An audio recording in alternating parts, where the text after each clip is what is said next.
but I realized I didn't like practice it before I got on here. So Yeah, we're that's gonna do it tough. live. We're doing it Well, fucking I think live. first, are you sponsored by Squarespace or BetterHelp?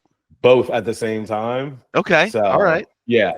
I go to Squarespace for the help and better help for the website stuff. So Okay, yeah. That's yeah, how they that keep works. telling me that's the wrong number, and I'm like, I know that sounds like somebody who is better help and doesn't want to help me with my website would say. Welcome to I Hate My Kids, an unserious podcast for a serious subject. I'm your host, Joseph Carter Brown, and today I'm really excited because I have my brother, I have my friend, I have a partner in crime, my homeboy, Joe. And Joe, why don't you introduce yourself? Hey, They know my your name name, I is guess. my name's Joe Krabbs, and as I'm the other half of Joe Squared, uh, as they called us back in the day. Um, we when we first got to know each other, in person, we knew each other online as usernames for quite some time. Sweet It is sassy true. Molassie.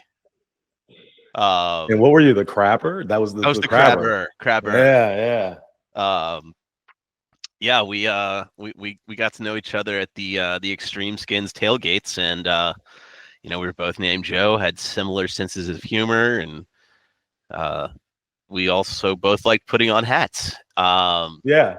We have So a very good hat collection. yeah, absolutely. Um, So yeah, we got to be known as Joe Squared.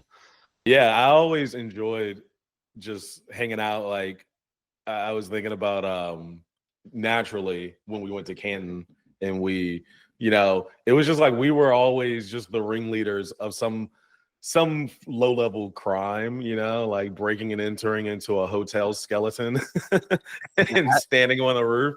Yeah, that was fun, especially once Billy got scared. Oh wow, Took yeah, off and Billy. Oh face planted. yeah. Yeah, we I think that was like my high school days in a way, like I was this homeschooled kid, and I was just hanging out with a bunch of idiot football fans. And that's how Joe and I know each other. We were idiot football fans. I guess still idiots, Still still idiots, football but fans. still football fans. Different So team for both of us now. yeah, that's true. All right. So I'm curious your thoughts on this. How have you felt? Obviously Dan Snyder is gone, um, which fuck that dude. Dan Snyder is gone, and we have the Commanders, and so how has your how has your feeling? Have your feelings changed on the Commanders at all? Listen, I still want them to do well. Like I had a hell of a lot of fun cheering for them in the playoffs. Um, Jesus Daniels is he's really fun to watch. And there's a part of me that wishes that I had stuck out that course, but at the same time, like I could not abide by anything or support anything that Dan Snyder was doing. And as much fun as it is to watch Daniels down in DC, I've got Lamar, man. Like Yeah, I mean I've Lamar is got a Lamar. monster. Yeah. And I've always identified with Baltimore as a city. I lived there, or I lived there. I've never lived in DC, um, or Landover, as it were. Um, but yeah, I mean, I really wish them well. I've got a bunch of friends who are still Commanders fans, and we all watched the Commanders Lions game together, and we all just had a blast cheering for them. I Yeah, don't think for there sure. has to be hatred, but at the end of the day, like I can cheer for them both. But at the end of the day, if they meet in the Super Bowl, let's It go feels Ravens. it feels like we're talking about ex-girlfriends, like we'll always be friends, and we had great times together, and it just didn't I work learned out. so much about myself, and I couldn't have done it without you. But yeah, I'm gonna take all these lessons and as a better person, go to another team. Exactly. Um, yeah, I think for me it was when I moved closer to Baltimore, and it was like back home, it was so much easier to find a Ravens game. And like you said, Dan Snyder was just a miserable piece of shit. And it just, there was no way I could morally support anything to do with the skins. And you know, and I was working so hard because I have to like go and stream it because I wasn't gonna pay. I was like, No. no, I'm not giving you fucking TV revenue, especially as well as my blood, sweat, and tears for a series of years, you know. So I was illegally streaming it. Kids illegally stream. This is what this podcast is about. And Dream East. that would that would that get us in, would that get me in trouble? I don't know. Who cares? Anyway, yeah, I would spend all this time trying to you know, stream the skins game, and then I started watching the Ravens. I was like, this is actually much more fun, and it's my hometown team, and I don't have to do all this work to watch people who are garbage. Yeah. And that just kind of killed it for me. It was similar to you. You know, I had moved to Baltimore still a Skins fan, but then and one of my roommates was a Skins fan, and so like we were miserable, but we were Right. miserable together. But then he decided to move out to California, and so I moved in with two Ravens fans, and we did buy the Direct TV package. And we had like an extra cable box. So what would we do is, you know, down in the living room, we'd have the big TV with the Ravens game on, and I'd have a Oh, smaller I remember TV that, the Roadhouse. with the Skins game on. Yeah, at the Roadhouse. And like, so I'm sitting there and like I'm trying to hang out with everybody and watch the Skins, and like, you know, they're playing the Eagles, and at the end of the first quarter, it's like 21-3. And then, you know, Lamar's over here, you know, actually, no, Lamar hadn't even been drafted yet. Flacco's over there, you know, making magic happen. Wacko for Flacco, Hoyne. But just like, even though they didn't go far other than 2012, but like it was always a competent product on the field, Right. and a competent front office. And so like that's when I started my kind of play in the field. Like I'm still dating the Redskins, but these Ravens, they're kind of looking good. Just side piece. They became my side piece, and then when Lamar got drafted, that first year, I was just sitting there watching him play, and I'm just like, I love you. And I just and you know, everything with Dan Snyder, even before I could commit to the Ravens, like I absolutely had to just divorce the Skins because of Snyder. Yeah, same. All right, we can't turn this into a football podcast because this is not what this is about. We're here to talk shit about our kids. That's the whole point of this whole thing. So speaking of love and and all of the struggles that go with it. So tell me about your kids, if they're I don't know. Why, I don't know. That was weird. Who cares? I don't, fuck it. All right, go ahead. Anyways, yeah. I'm keeping So that part in. I have one 10-year-old stepdaughter. Kids. One kids. Yeah, so I've got a 10-year-old stepdaughter. Okay. So a stepdaughter. So that is a whole world of learning and growth, I'm sure. So, you know, how were you I mean, you're kind of thrust into being a father. So how did that feel different to maybe what you would expected, how you thought about things? Well, I mean, I have probably one of the more complete fatherhood type things with a stepdaughter because I started dating my wife while she was pregnant. So I've been there since day one.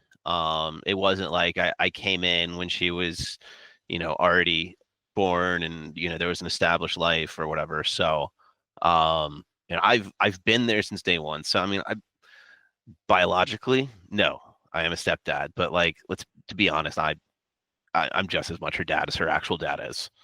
You know, we've both been around since day one.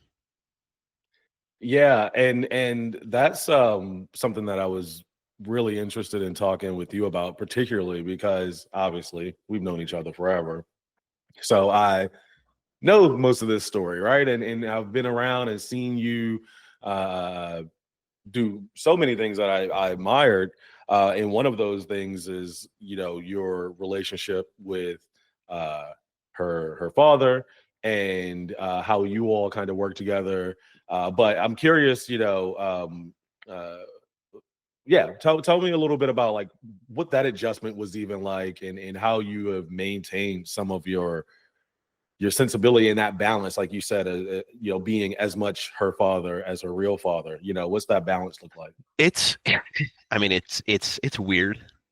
Um, it's been 10 years of some back and forth, but I think in the last 2 to 3, we kind of found some good balance.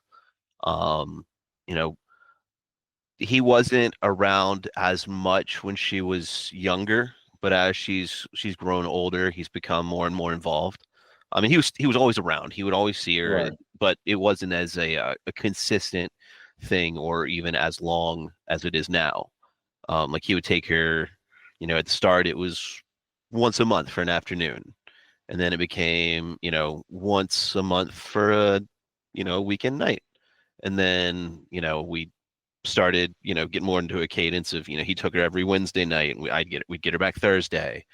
And now we are not quite 50-50, but we're going, we have her for 8 and he has her for 6. Um, and yeah, you know this, but Yeah. the listening audience doesn't. Me, him, and my wife have all been friends since we were 15 years old. Um, so it was, and we're all part of the larger friend group. So it's a very interesting situation. Yeah. But they never intended on necessarily having a kid together or even being together. It just Yeah. happened. Um, and so at first for like a day or two, he was kind of pissed. Um, he was like, "What? What?" And he was like, "Wait, somebody's going to be helping raise my daughter. It's good that it's a friend of mine, someone that I trust." Yeah. And so Yeah. we've definitely had our struggles, especially over custody things um, and stuff like that, which that's kind of expected in a step parenthood. Right. Right.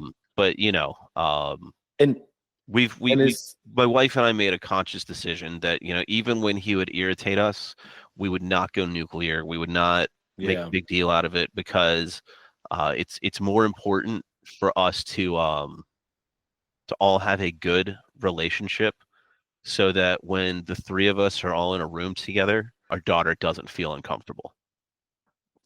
Yeah, and I really respect that because when my my ex-wife, she got remarried, so there was this point of having someone who was now going to be in her life in a form of a male figure and father figure, even though I'm very active. And I know for me there was this time or feeling of uh not so much, not even like jealousy or anything, but just more like, like, motherfucker, I know this shit. you know, like there would be times where like he would tell me stuff when I would be like picking her up. And I'm like, in my head, I'm like, dude, I'm her father. Like, Yeah, I know all this shit. yeah, Like, you don't have to tell me about like, oh, she's gonna be really kind of tired. It's like, fuck off, dude. So I had to kind of catch myself at times, wanting to be kind of shitty about things. But I think it is just that balancing of co-parenting that one of the things I appreciate, even with what you were saying with regards to the work it took to be very conscious about making sure you all kept it healthy and at least above board with each other. I think that's such an important thing just because like families are just so variable. And I think that's one of the reasons I even wanted to have this particular conversation was that idea that like families our variable, and we have such a one way view of what family and parenting should look like. And but I think that the way you've all worked together for her benefit, for each other's benefit, is really really cool. Um, Yeah, it so hasn't been easy, but it's I think yeah, it's been worth it. yeah. Um, so moving on, back to your daughter. I'm curious how, you've been around her since she was born. How have you seen that she is like you? She not to the same extent, but she does tell me that a dad joke's a bad joke. But for the most part, um, our sense of humor, she's gotten a kind of kind of a sense of humor from me. Kind of Now, is that a good thing that you kind of hesitated there? So for the most part, it's a good thing. Like she has a really wry sense of humor, and like yeah, like uh I got her like a hamburger the other day, and she pulled off the pickles. I was like, "Oh, what are you doing? Pulling the pickles off?" She was like, "No, I'm adding extras." That little, that sarcasm, that not speaking back to me in a negative way, but like that little verbal spar that's kind of yeah, yeah. that's Just fun, and it is fun, but sometimes she does take it a little too far. right. Um, where it's like, okay, we're done. Like, I'm trying to, like, the joking was fun, but it is bedtime. I'm trying to put you to bed. Right. I love you. Blah, blah, blah. I love mommy more. And yes, I know she does. She's a girl's gonna love her mommy more. I mean, that is what it Right. is. But like, you don't have to say that part out loud. And I know Right, she's joking. right. I know it's kind of that kind of ribbing, joking type thing. But like, and sometimes I'm like, okay, I really didn't need to hear that tonight. Right, right. And that's such a difficult thing though. And you bring that part up, which is like they are they're both their own I don't even know how to say it. It's like they're not there for you. And they are also their own little person. So, I feel like that's one of those things that I have to catch myself on. And I've had to learn to balance is like, like you said, like, oh, I didn't need to hear that, or you know, whatever. And it's kind of like sometimes it's like, yeah, but they're their own little person, and they're sometimes just gonna poke that bear a little bit. Yeah. Yeah, but it did remind me, like, for my daughter, she loves negotiating, like that's our thing. And I Oh yeah. appreciate it so much. I'm like, yes, good, you know how to negotiate. But I've had to get to this point where I'm like, this is not a negotiation. I appreciate it. You are not going to do that with me in this moment. Hard to So relate. what's one of those ways that she kind of frustrates you or kind of drives you crazy, uh, pushing your boundaries or whatever it might look like? I mean, a lot of times it has to do with, going to bed or taking a shower, or just like, hey, give me 15 minutes and I'll be there. And she's just, if she wants me to do something, it needs to be done right now. There is no waiting. It's no, I want to go now. No, give me 15 minutes. I just got home from work. Give me some time to relax. No, let's go. Let's go. Daylight's burning. Let's go. Or on the alternative, um, hey, you got to go take a bath, take a shower, and then we got to go to bed. 5 more minutes. 5 more minutes. And then she tries to negotiate, and sometimes she's good at it, and sometimes she's just terrible. Because like she'll say 15 minutes, and I'll go 5 minutes, and then she'll go 10, and I'm like, okay, 10, deal. And then she goes 11 minutes. No, no, no, no, no. We already reached the compromise at the one you suggested, and now you're already trying to negotiate You again. can't No, change no, the no, no, no, no, terms. no. It is 10. Nah. We agreed on 10. You cannot change the terms now. That's where And you then go, I'm gonna make sometimes, it you know, 9 sometimes it is the if you don't whole, stop. we're not negotiating. This is not a suggestion. You need to Right. do this. Um, I think that's one of those things too where I'm curious like how you parent differently than your parents, because I feel like so much of the parenting style, even some of the, I won't say the looseness of boundaries, but the ways, we let them explore and give them that space is often directly correlated to maybe things that we wish we had experienced as kids or things like that. So how would you say your parenting style is different than your parents? Do you do that in a conscious way? There's a meme out there that it says, we're not gonna fuck up our kids the way our parents fucked us up. And then the caption is, they went on to fuck up their kid in a whole different way. Right.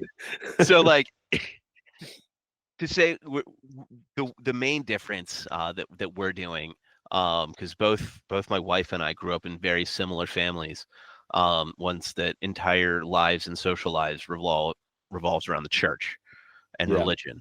And we're not pushing religion on her whatsoever. If she has questions, we're happy to answer. We're allowing her to explore, but we're not saying this is what you have to do.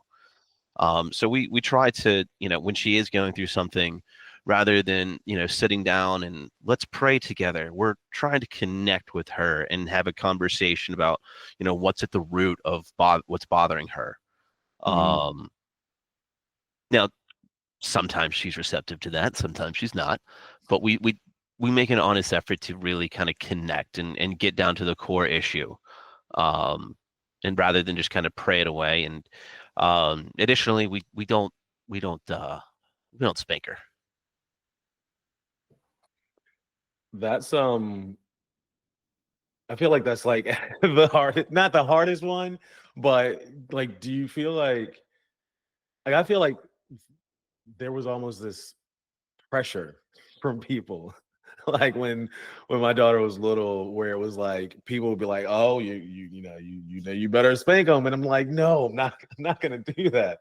But like, do you ever, with both of them, I think, even being on the religious side, because I think I was very similar in the way I approached religion with my daughter, and me and her mom did in some ways, which was not to try and push it, answer questions, and be open about our views, and let her kind of explore on her own. But I think with either of those, you get a lot of people who may kind of judge the way you approach it or bring their opinions. Do you get a lot of that at all as far as how you approach it?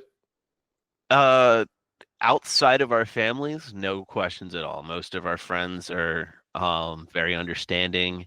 A lot of them have they definitely relate to what we went through, where it was like, because I was doing, church on Sunday morning, church on Sunday night, then youth group after that, and then Christian school all week, and then Wednesday night Bible study and Thursday night small group. So it was just like, it was everything. So when I turned Always 18 something. and moved Yeah. out, I never looked back. And a lot of our friends are the same way, or, even if they did maintain their religion, they're keeping it like, they're not doing it like that. Yeah. Yeah. So outside of the family, we don't get too much questions. Right. Inside the family, we're because what we try to teach her is there's fact, fiction, and belief. And the real So true religion, which is Scientology. Hail Xenu. that one's fiction. Um, No ifs, ands, or buts. that was fiction. But for the most part, like, whether it's, talking about Santa and the Easter Bunny or Jesus, Yeah. it's, there are facts that, yes, Jesus did exist. There's proven fact that he existed. The, the gospel, the deity, Right. religious part of it is, uh, I don't personally believe it, but, that is Yeah. the belief that he Yeah, was the yeah, son of God. And then yeah. there's the fiction that he rode on the back of a T-Rex dual wielding AR-15s fighting The, in the the Revolutionary War with George Washington. the oil painting on the other side of the camera that you can't see is exactly that. So I believe that inherently. So please Okay, let's see again that was yeah, all under yeah. belief. Right. So yeah. No, but I think you did kind of bring up something which is that element of I think you did something important there, which I want to call out, which was when you talked about, like you said, that fact, right? Like we know Jesus existed. The rest of these, some of this other portion, I don't believe that, So it's almost like not creating this, like, oh, we don't, you don't, like not putting the idea in their head. But letting them know here is where I stand on this and giving them the room to kind of explore the world in their own way. I think it's just a really, really difficult thing to do. And so, yeah, I appreciated that you did that there in that sense of, again, not trying to implant and indoctrinate this belief, because yeah, I think that's kind of what I hear throughout all of this is not trying to indoctrinate an idea, but inspire a sense of exploration and understanding. Would that be a fair way to put it? Yeah, exploration and curiosity. So, to that end though, not trying to push and sway her opinion, her even way of being in that her own sense of curiosity. How do you kind of hope she's not like you? Um, I hope that she learns at a much younger age how to manage and express her emotions in a healthy way. Mm, Because I learned when I was very young that I could not go to my parents or really many people in my family for for guidance when I was because everything would come back to, well, what's your relationship with the Lord? Let's sit down and pray. And I'm like, that's not what I want to do. I want you to give me actual real world advice. yeah, Or like even if that even is if kind you of can't where be the you person who need gives me to.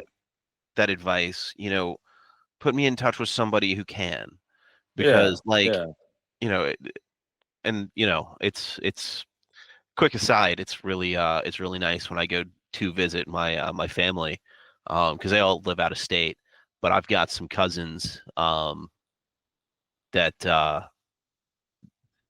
that are dealing with the same issues that I grew up with.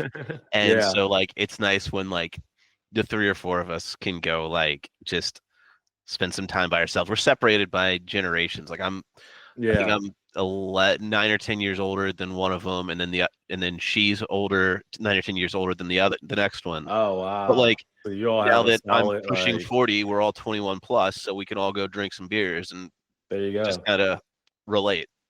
Um, um, Also, being almost 40 and having beers with your 21-year-old cousin is wild. that's a mind. Yeah, that's a mind bender. I mean, to get back to it, like I grew up, not being able to really express things, so I Yeah. started repressing, Hmm.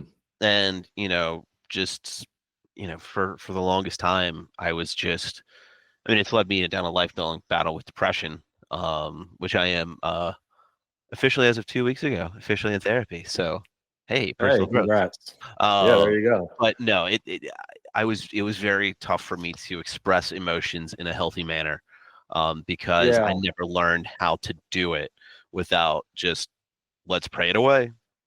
Right. Well, and I am kind of curious. You did touch on that idea of like, you know, the whole idea of this is how much it's forced you to kind of evolve and change. So, how has having a daughter, having a child that now you're looking out for, how has that forced you really to change and even confront yourself in different ways? Well, I mean, obviously, I am a obviously an agent in my life, but I don't have complete agency over my decisions because I have to be aware of of her needs and my wife's needs, and um, just making sure that my decisions, whether it's a personal decision to go out on a Friday night with the boys, or a career decision that involves, hey, maybe I have to travel a lot. Is that a job that I can actually take? Um, Hmm. so I mean, there's that when it comes to kind of agency, but at the same time, like, you know, um, just kind of looking, and I can see the times she's struggling and not wanting to say something, and Yeah. I'm like, I can relate to that, and at one point I was like, oh yeah, we probably need to get her into a therapist for this. Then I was like, wait, I need to get myself into a therapist for this. Right. Um, Right. You yeah, definitely that have to start like living some of the things you're preaching at the very least. yeah, so Um, that's been a big thing for me is yeah. trying to constantly better myself, because like, and to be a good dad every day, because it's really easy to be a good dad for a day. It's not um, easy, and I have as since she has split households, I mean, I do get 6 days off a week, and in a 2 week period, I get 6 days off of having to be a dad. right. But even doing it 8 days in a row can be difficult. Yeah, Um, for sure. but making sure that even if it's not a great night for me, that I at least connect with her for at least a little bit. Give her some Yeah. one-on-one time. Give her, don't just, here's your tablet, I'm gonna go watch the Right, game. right. Don't bother me. Like, I do most Tuesday nights I do online D&D with some friends, with some internet friends of mine. Um, and Nerd. I know. I met Um, you on the internet and now you're the nerd. yeah. But yeah, I mean, she'll come down halfway through my session, and like, there's a lot of times I'm like, go. I mean, I'm doing this. Go, get out. But then I'm like, wait. I just go, hold on, guys. Right, right. Pause. Mute myself and be like, hey, what's going on?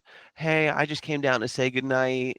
Oh, love you, girly. Or Right, hey, right, mommy is, mommy's taking a nap. I need food. right. Like, okay, okay, like, I don't want to Like, I'm just, in the middle of a game. This is really important stuff I'm doing. Go yeah, back. and so just like being able to kind of take that step back and be like, is my bullshit actually that important? Right, right. And Yeah, there's so much of that. sometimes it is. Sometimes the Yeah, healthiest thing I can do for myself is go get drunk with the boys, because that's yeah, the kind of yeah. camaraderie that I've been missing. But like, do I need to do that 3, 4 times a week? No. Right.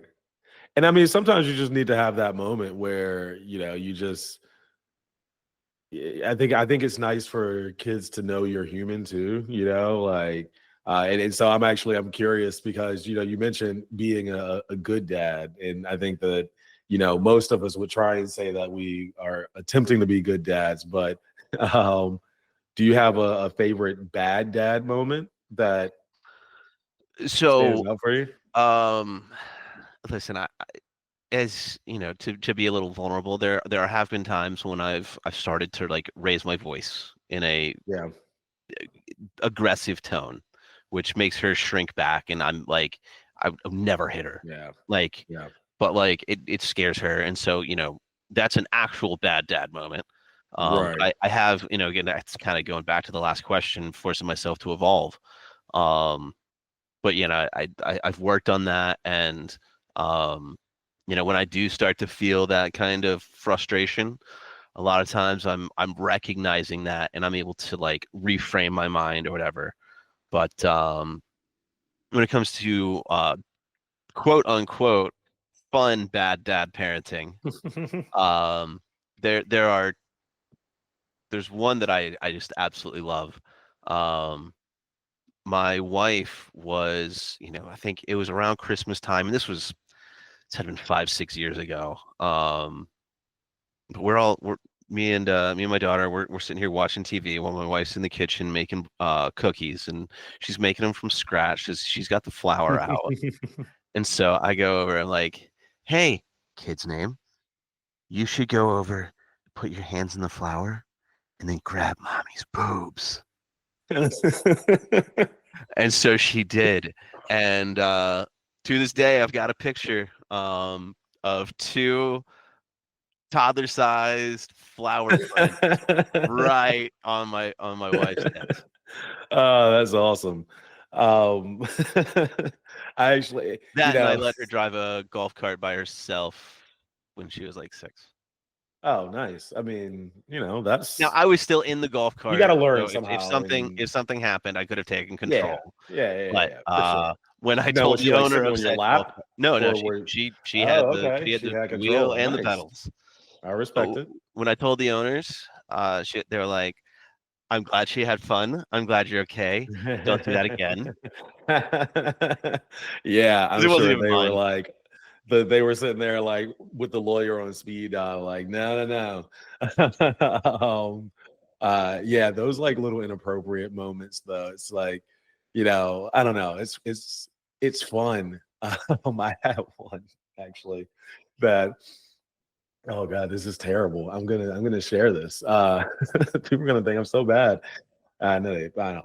That was whatever. Anyway, so like a year or so ago, a couple years ago, I was on a flag football team, and one of my buddies, guys sometimes will just say the most ridiculous thing, or we'll just, yeah, we like to fuck around and just say the craziest stuff.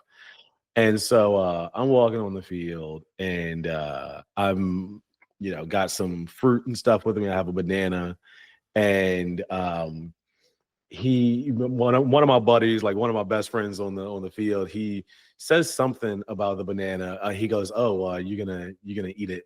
Are you gonna just eat it whole or something like that?" And I said, I looked at him and I said, "No, come on, man. I have to lick it up to the side first." And and he like looks at me and he's like, "Water's right there." And I'm like, in my head, I'm like, she's too young to understand this joke. She won't even get it. Like, and she was like, I thought she was far enough away that she wouldn't even notice. I'm like, oh, she won't even get it. And now, as I'm saying that to my buddy, I look over and I see her with this look of horror on her face.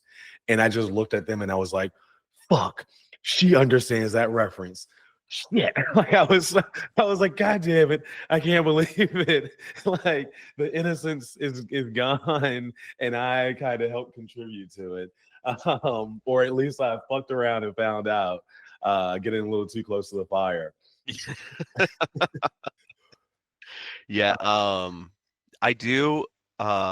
Another potentially bad dad moment is, I don't know how you feel about your, you know, preteen 10-year-old swearing, but she knows the words. Yeah, And yeah, oh, for we sure. tell her that, not at school, not around family, but in the house, you can, if you really need to say You it, need you can right. cuss. Um, and at one point, she was feeling little hesitant to say the F word, but she also, you could tell that she wanted to say it. She just felt like guilty about it. I was like, okay, listen, if you want to say it, I will give you one context in which nobody will get upset with you. She was like, what's that? Fuck the Yankees. Nice. Yeah, that is true. Fuck the Yankees. Yeah. So every now and again, she's go, fuck the Yankees. Nice. Okay, I have to share this one too, just because I feel like contextually it's in the same vein. One of my favorites was when my daughter was she was like 7 or 8. Um, her school was having a field trip, and the way they did field trips at this school, because they didn't have buses, the parents would do a caravan. So parents would just volunteer, load a bunch of kids into their car and drive. And we are, and they have these rules for you, right? They're like, no listening to music, no listening to anything, because they're like, we don't know what people's parents or their sensitivities are. Don't even play any audio.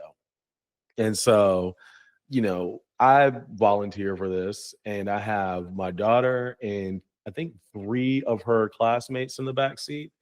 And they're all sitting there, and I'm like, you know what? You know me. You've known me long enough to know that I'm always gonna try and push the Yeah. envelope a little bit. Yeah. Of course. And so I'm like, well, come on, like I get it. Like I'm not gonna put on anything crazy. I'll put on NPR. I'll put the fader all the way up to the front of the car to my corner, like low audio, not even loud enough for them to hear. They're talking in the background. Should be fine.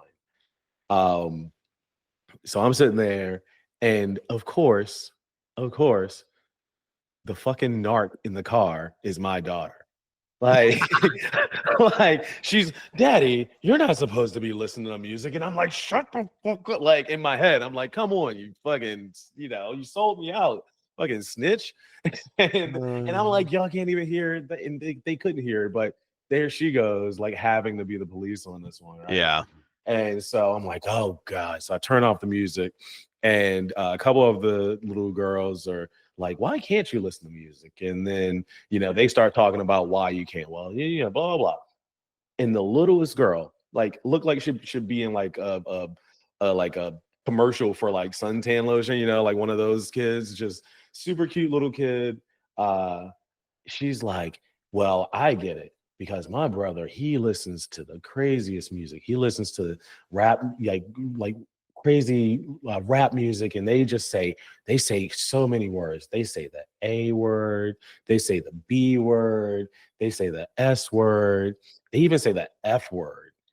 And one of the little girls goes, What's the F word?" And in that moment, I had a crisis because I was like, oh shit, these kids are in my car about to tell each other what the F word is.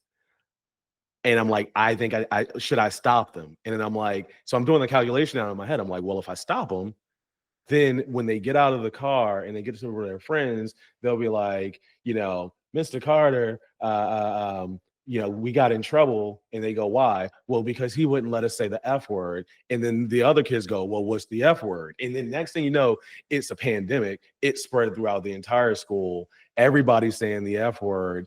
And when it comes down to it, how'd you learn the F word? Oh, such and such's dad taught us during the field Mm-hmm. trip, and I'm the pariah. So I was sitting there and I was like, Joe, you got to let this happen. Just stop the spread. You know what I mean? This is epidemiology all over again. I'm like, yo, if I don't say anything, if I act like nothing's wrong, they will say it to those four, and it dies here, does not spread. And I was like, you just got to let it happen. And so I sit there as this adorable little like 6-year-old girl leans over to the one girl and goes, fuck. And then the next girl goes, wait, what is it? And then they all take this line to my daughter on the other side going, fuck, in each other's ear. And I'm just like, bare like white knuckle on the steering wheel, like, oh my god, oh my god. So yeah. That's great. But yeah, But I'm that was the right call. Let them say it to each other. You keep yourself out of it, and you're like, you didn't start that conversation. yeah, You yeah, didn't bring it up. plausible deniability, They started if talking before anything. I knew what was going on. um so yeah, but I think that's the fun thing about kids is how much we learn to like have fun with them, learn to kind of give them boundaries, but also pull back a little bit, but then also kind of confront ourselves. And so I'm actually curious, the funny moments and so forth. But when you think about like things that either you have to face for yourself through her, and that's really where the name of this comes from. Like those things you hate are usually the things that either you were confronting with yourself or whatever it may look like. So uh why do you hate your kid? What is it that you makes you hate your kid? Uh, you know, I don't hate my kid. Uh, but one thing that drives me up the fucking wall is,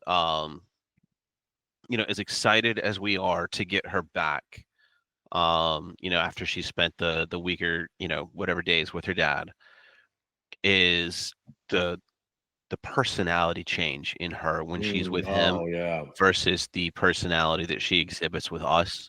Like, listen, both ways, she's still a crazy little 10-year-old girl. Like, she's still the same person, but like some of the attitude, the intonations, the whining are just it's almost like happy to have you back. But then, it only takes a day or two and then she's back to being herself. But like Yeah. that first maybe 18 hours is just rough. Yeah.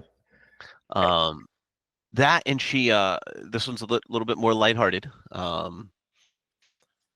She doesn't understand division rivalries in sports.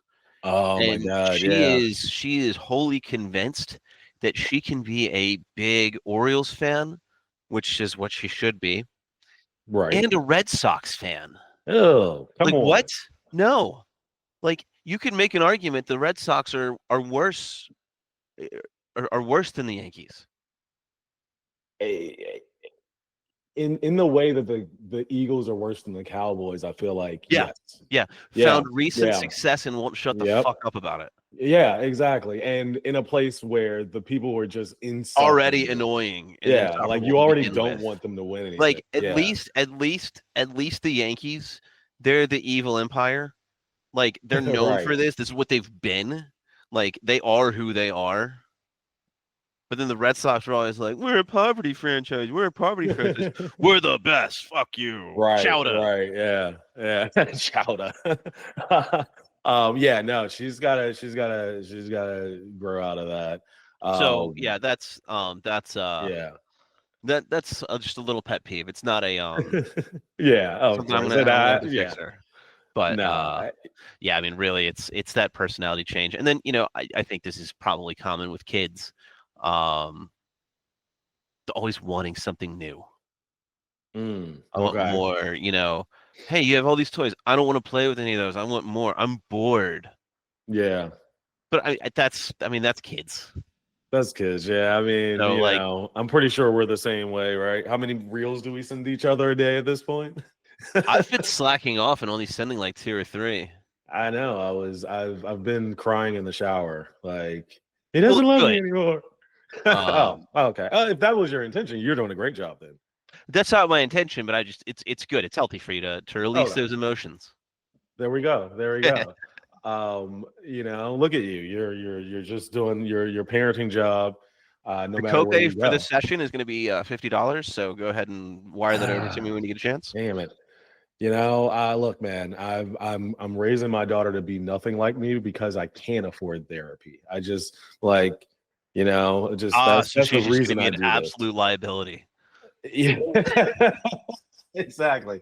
Exactly. I'm like, look, I need, that maybe that's the thing. Maybe I should have more kids. I need like a control and I need like a whole scale of range. Like one raised to be nothing like me, one I raised to be exactly like me, and then the other is Split the the difference. control subject, and we see what happens. I think this is the reason for children. So, God, I think I've run my course here. All right, so let's wrap this up because I would end up talking forever, Same. and we know what we do when we get together. So, as we kind of wind down, and I really appreciate so much of the conversation. What is it that you look at them now and start to think about the future? What's kind of your biggest hope and even fear as you look into the future of raising a 10-year-old girl and on? I mean, the biggest hope is that, she's able to remain the kind and generous and fun person that she is. That, regardless of all of the back and forth between the custody issues, and just, growing up in 2025 and beyond, that, you know, there's a chance, she keeps who she is. Yeah. And then, just is able to live a good life.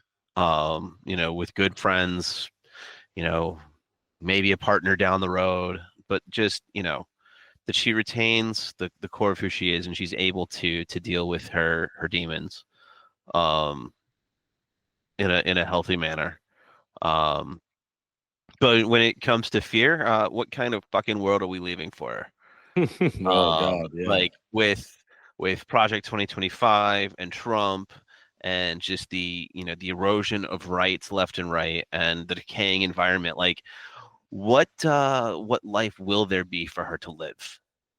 Because I'm Yeah. certainly not equipped for nor able to train somebody to live a paramilitary post-apocalyptic life. Um, but at the same time, like I just really hope that the current climate is a blip and that we will correct and to give her that, just a world that she can grow up in and carve out a decent life for herself. Like I'm middle class dreams. Yeah, it Right, would be right. great if she could. It would be great if she could grow up and become a doctor that discovers the cure for cancer or something like that. But like, that's not a hope. That's a wish. Right. Um, that I guess, but hope is that she just remains a kind and loving person and can live a good life. Yeah.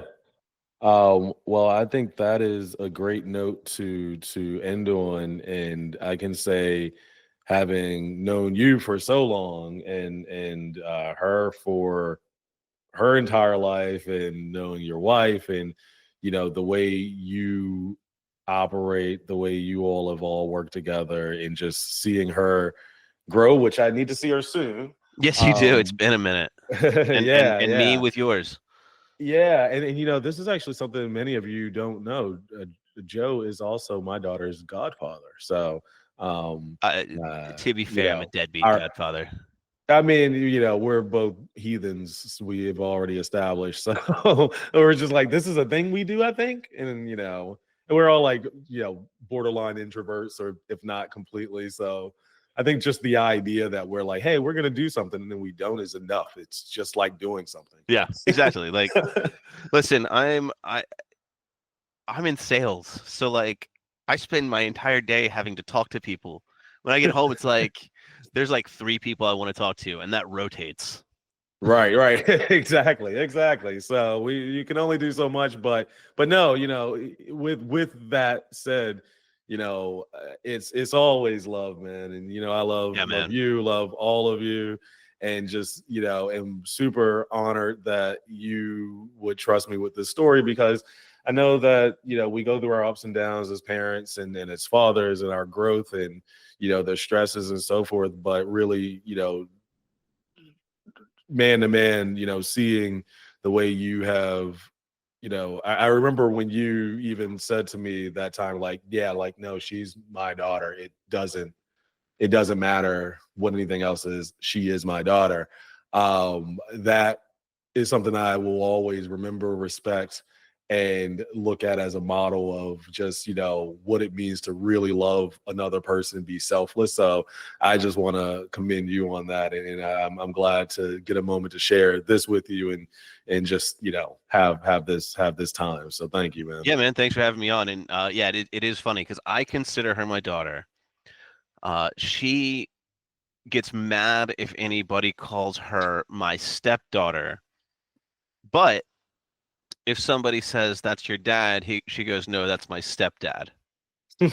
Which which is you know what? I think that's the best way to sum it up. Yeah, yeah, exactly. And that's that, that's love. I mean, Yeah.